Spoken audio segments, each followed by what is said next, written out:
ನನಗೆ ಓದ್ಸಕ್ಕೆ ಆಗಲ್ಲ ಅಂತ ನನ್ನ ಸಿಸ್ಟರ್ ಹತ್ರ ಬಂದು ಫೀಸ್ ಕಮ್ಮಿ ಮಾಡ್ಕೊಡಿ ಅಂತ ಎಲ್ಲ ಕೇಳಿದೀನಿ ಸರ್. ಅವ್ರು ಕಷ್ಟಪಟ್ಟವ್ರೆ, ಅವ್ರಿಗೋಸ್ಕರ ಬದುಕಬೇಕು ಅಷ್ಟೇ. ನನ್ನ ಕಷ್ಟಕ್ಕೆ ನನ್ನ ಮಗಳು ಒಳ್ಳೆ ಬೆಲೆ ಕೊಟ್ಟಿದ್ದಾಳೆ ಸರ್. ಥ್ಯಾಂಕ್ಸ್ ಮಗಳೇ, ಸಾಕು ಸರ್ ಎಷ್ಟೇ ನನಗೆ. ಅವ್ರಿಗೋಸ್ಕರ ಓದಿದ್ದು ನನ್ನ ಕಾಲ ಮೇಲೆ ನಿಂತ್ಕೋಬೇಕು ಅನ್ನೋದಷ್ಟೇ. ಆ ಮಾತಿನಂತೆ ನನ್ನ ಮಗಳು ಇವತ್ತು ಫಸ್ಟ್ ರ್ಯಾಂಕ್ ಬಂದಿದ್ದಾರೆ. ತುಂಬಾ ಖುಷಿ ಆಗ್ತಾ ಇದೆ ಸರ್. ಎಲ್ಲಾರ್ಗು ಥ್ಯಾಂಕ್ಸ್ ಹೇಳಕ್ ಇಷ್ಟಪಡ್ತೀನಿ ಸರ್.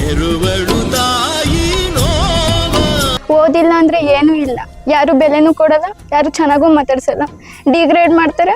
ಓದೊಂದಿದ್ರೆ ಎಲ್ಲರೂ ಮರ್ಯಾದೆ ಕೊಡ್ತಾರೆ. ವೀಕ್ಷಕರೇ, ಈ ದೃಶ್ಯ ಕಂಡು ಬಂದದ್ದು ಬೆಂಗಳೂರು ಗ್ರಾಮಾಂತರ ಜಿಲ್ಲೆ ನೆಲಮಂಗಲ ತಾಲೂಕಿನ ವಾಜರಹಳ್ಳಿ ಗ್ರಾಮದಲ್ಲಿರುವ ಸೆಂಟ್ ಆನ್ಸ್ ಹೈಸ್ಕೂಲ್ನಲ್ಲಿ ಜಮುನಾ ಎಂಬುವರ ಪುತ್ರಿ ಶ್ರೇಯಾ ಬಾಯ್ SSLCಯಲ್ಲಿ ಅತ್ಯುತ್ತಮ ಅಂಕ ಪಡೆದ ಹಿನ್ನೆಲೆ ಪಟ್ಟ ಶ್ರಮಕ್ಕೆ ಕೊನೆಗೂ ಫಲ ನೀಡಿದೆ. ಮಗಳ ಮೇಲೆ ಇಟ್ಟಿದ್ದ ಭರವಸೆ ಕೊನೆಗೂ ಈಡೇರಿದೆ. ಹಾಗಾಗಿ ನನ್ನ ಮಗಳು ನನ್ನ ನಂಬಿಕೆಗೆ ಕೀರ್ತಿ ತಂದಿದ್ದಾಳೆ. ಮಗಳ ಓದಿಗಾಗಿ ಸಾಕಷ್ಟು ಶ್ರಮ ಪಟ್ಟಿದ್ದೇನೆ.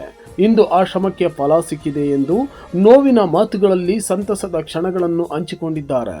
ಇವರ ಮಾತುಗಳು ಬೇರೊಬ್ಬರಿಗೂ ಸ್ಫೂರ್ತಿಯಾಗುತ್ತದೆ ಎಂಬ ಕಾರಣಕ್ಕೆ ಈ ವಿಡಿಯೋವನ್ನು ನಿಮ್ಮ ಮುಂದಿಟ್ಟಿದ್ದೇನೆ. ಎಷ್ಟೋ ಜನ ತಂದೆ ತಾಯಿಗಳು ತಮಗೆ ಎಷ್ಟೇ ಕಷ್ಟವಿದ್ದರೂ, ತಮಗೆಷ್ಟೇ ನೋವಿದ್ದರೂ ತಮ್ಮ ಮಕ್ಕಳ ಏಳಿಗೆಗಾಗಿ ಶ್ರಮಿಸುತ್ತಿರುತ್ತಾರೆ.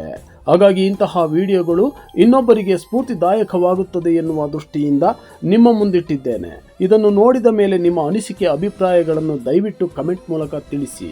ನಮಸ್ತೆ ಸರ್, ನನ್ನ ಹೆಸರು ಜಮುನಾ ಅಂತ. ಸೆಂಟ್ ಆನ್ಸ್ ಸ್ಕೂಲಲ್ಲಿ ನನ್ನ ಮಗಳು ಶ್ರೇಯಾ ಬಾಯ್ ಅಂತ 10th ಸ್ಟ್ಯಾಂಡರ್ಡಲ್ಲಿ ಎಕ್ಸಾಮ್ ಬರ್ದಿ ಸರ್. 625ಕ್ಕೆ 615 ಮಾರ್ಕ್ಸ್ ತೊಗೊಂಡಿದೆ ಸರ್. ನನಗಂತೂ ತುಂಬ ಖುಷಿ ಆಗ್ತಾ ಇದೆ. ಇದರಲ್ಲಿ ನನ್ನ ಮಗಳದ್ದು ತುಂಬ ಎಫರ್ಟ್ ಇದೆ, ಟೀಚರ್ಸ್ದು ಎಲ್ಲ ತುಂಬ ಎಫರ್ಟ್ ಇದೆ ಸರ್.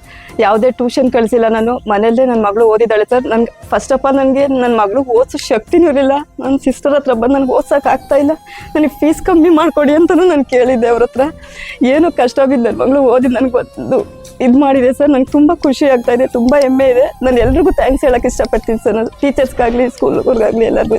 ಆನಂದ್ ಸರ್ ಅಂತೂ ನನಗಂತೂ ಒಂದು ಮಾತು ಕೊಟ್ಟಿದ್ರು ಸರ್, ನಿಮ್ಮ ಮಗಳು ಟಾಪರ್ ಬರ್ತಾರೆ, ಹೋಗಿ ಮೇಡಮ್ ನೀವು ಹೆದರ್ಕೊಂಬೇಡಿ ಅಂತ. ನಾನು ಬಂದ ಸರ್, ನನ್ನ ಮಗಳು ಫೋನ್ ಜಾಸ್ತಿ ನೋಡ್ತಾಳೆ ಸರ್, ಓದಲ್ಲ, ನೀವೇನು ಕಳಿಸ್ಬೇಡಿ ಫೋನಲ್ಲಿ ಅಂತ ಅವ್ರದ್ದು ಜಗಳ ಮಾಡಿದ್ದಿಲ್ಲ. ಲಾಸ್ಟ್ ಟೈಮ್ ಬಂದು, ಇಲ್ಲ ಮೇಡಮ್ ನಿಮ್ಮ ಮಗಳು ನಾವೇನು ಕಳಿಸೋದಿಲ್ಲ, ಚೆನ್ನಾಗಿ ಓದ್ತಾಳೆ ಹೋಗಿ ಅಂತ ನನಗೆ ಮಾತು ಕೊಟ್ಟಿದ್ರು. ಆ ಮಾತಿನಂತೆ ನನ್ನ ಮಗಳು ಇವತ್ತು ಫಸ್ಟ್ ರ್ಯಾಂಕ್ ಬಂದಿದ್ದಾರೆ. ತುಂಬ ಖುಷಿ ಆಗ್ತಾ ಇದೆ ಸರ್. ಎಲ್ಲರಿಗೂ ಥ್ಯಾಂಕ್ಸ್ ಹೇಳಕ್ಕೆ ಇಷ್ಟಪಡ್ತೀನಿ ಸರ್. ನನ್ನ ಮನಸ್ಸಲ್ಲಿ ತುಂಬ ನೋವಿದೆ, ಆದರೆ ನನ್ನ ಮಗಳು ನೀನು ಏನು ಹೇಳ್ಬಾರ್ದು ಅಂತ ನನ್ನ ಹತ್ರ ಮಾತು ತೊಗೊಂಡು ಇಲ್ಲಿ ಕರ್ಕೊಂಡ್ಬಂದಿದ್ದಾಳೆ. ಅದಕ್ಕೋಸ್ಕರ ಅವಳಿಗೋಸ್ಕರ ನಾನು ಧೈರ್ಯವಾಗಿ ಮಾತಾಡ್ತಾ ಇದ್ದೀನಿ. ನನಗೆ ಓದ್ಸಕ್ಕೆ ಆಗಲ್ಲ ಅಂತ ನನ್ನ ಸಿಸ್ಟರ್ ಹತ್ರ ಬಂದು ಫೀಸ್ ಕಮ್ಮಿ ಮಾಡ್ಕೊಡಿ ಅಂತ ಎಲ್ಲ ಕೇಳಿದ್ದೀನಿ ಸರ್. ನನ್ನ ಕಷ್ಟಕ್ಕೆ ನನ್ನ ಮಗಳು ಒಳ್ಳೆ ಬೆಲೆ ಕೊಟ್ಟಿದ್ದಾಳೆ ಸರ್. ಥ್ಯಾಂಕ್ಸ್ ಮಗಳೇ, ಸಾಕು ಸರ್ ಎಷ್ಟೇ ನನಗೆ. ಸೈನ್ಸ್ ತಗೊಂಡು ಸೈಕಾಲಜಿಸ್ಟ್ ಆಗಬೇಕು ಅಂದ್ಕೊಂಡಿದ್ದೀನಿ. ಅಪ್ಪ ಅಮ್ಮನ ಚೆನ್ನಾಗಿ ನೋಡ್ಕೋಬೇಕು, ಅವ್ರಿಗೋಸ್ಕರ ಓದಿದ್ದು ನನ್ನ ಕಾಲ ಮೇಲೆ ನಿಂತ್ಕೋಬೇಕು ಅನ್ನೋದಷ್ಟೇ. ಅವ್ರು ಕಷ್ಟಪಟ್ಟವ್ರೆ, ಅವ್ರಿಗೋಸ್ಕರ ಬದುಕಬೇಕು ಅಷ್ಟೇ. ಜೀವನ ಹೆಂಗೈತೆ ಅಂತ ನೋಡ್ಕೋಬೇಕು. ಅಪ್ಪ ಅಮ್ಮ ಎಲ್ಲ ಕೊಟ್ಟವ್ರೆ, ಎಲ್ಲನೂ ಇದೆ ಅನ್ನೋ ದುರಾಂಕಾರ ಬಿಟ್ಟು ಚೆನ್ನಾಗಿ ಓದಬೇಕು. ಅವ್ರಿಗೋಸ್ಕರ ಅಲ್ದಿದ್ರು ನಾವು ಮುಂದೆ ಫ್ಯೂಚರಲ್ಲಿ ಚೆನ್ನಾಗಿರ್ಬೇಕು ಅನ್ನೋದಕ್ಕೋಸ್ಕರ ಆದರೂ ಓದಬೇಕು. ಓದಿಲ್ಲ ಅಂದರೆ ಏನೂ ಇಲ್ಲ, ಯಾರು ಬೆಲೆನೂ ಕೊಡಲ್ಲ, ಯಾರು ಚೆನ್ನಾಗೂ ಮಾತಾಡ್ಸಲ್ಲ, ಡಿಗ್ರೇಡ್ ಮಾಡ್ತಾರೆ. ಓದೊಂದಿದ್ರೆ ಎಲ್ಲರೂ ಮರ್ಯಾದೆ ಕೊಡ್ತಾರೆ. ಇಷ್ಟು ಸಪೋರ್ಟ್ ಮಾಡಿ, ಇಷ್ಟು ಚೆನ್ನಾಗಿ ಮಾರ್ಕ್ಸ್ ತಗೊಳಕ್ಕೆ ಹೆಲ್ಪ್ ಮಾಡಿರೋ ಸಪೋರ್ಟ್ ಇವ್ರಿಲ್ಲ ಅಂದರೆ ಇವತ್ತು ಈ ಮಾರ್ಕ್ಸ್ ತಗೊಳಕ್ಕಾಗ್ತಿಲ್ಲ. ಇದ್ರ ಕ್ರೆಡಿಟ್ ಎಲ್ಲ ಅವ್ರಿಗೆ ಹೋಗುತ್ತೆ.